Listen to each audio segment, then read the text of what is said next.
Som faaborgenser er jeg glad for og stolt af vores næsten 800-årige historie. Der er meget i vores by, som vi skal passe på og som vi skal værne om. Men det betyder ikke, at der ikke skal ske udvikling. Det skal blot ske med omtanke. Min fremtidsvision for Faaborg er ikke som frilandsmuseum, hvor alting skal se ud som for 50 eller 100 år siden. Faaborg skal være en levende by, der åbner sig mod fremtiden. Det er mødet mellem det gamle og det nye, der gør byen til et attraktivt sted at bo og besøge. Mit navn er Hans Stavnsager, og jeg stiller op som nummer 2 på Socialdemokraternes liste til kommunalbestyrelsen i Faaborg Midtfyn Kommune. Bag mig, der ser du Diernes Kirke. Det er her i Diernes, jeg vokset op.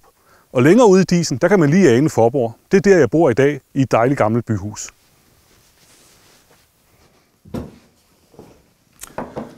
Når jeg tænker tilbage på Faaborg for 30-40 år siden, da jeg var dreng, så er der sket mange forandringer. Nogle af dem er jeg ikke så begejstret for, men det meste af det, der er sket, synes jeg er til den gode side. Vi har fået genetableret Sundsøen og fået åbnet Sundbakkerne, så vi i dag har et fantastisk naturområde lige uden for vores dørtrin.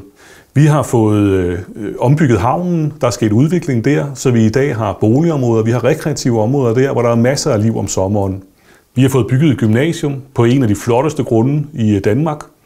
Der, hvor der tidligere var industri, der ligger der i dag boligområder, og vi har en veteranjernbane, som giver gode oplevelser til både fastboende og gæster. Også i de senere år er der sket rigtig meget i Faaborg og omegn.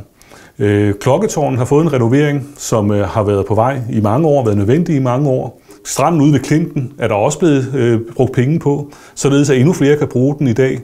Vi har bygget en rigtig flot ny daginstitution omme på Prises Havevej. Og i øjeblikket er vi i gang med at bygge på havnebadet, så til næste sommer så står der en ny attraktion klar, som både fastboende og gæster vil få rigtig meget glæde af.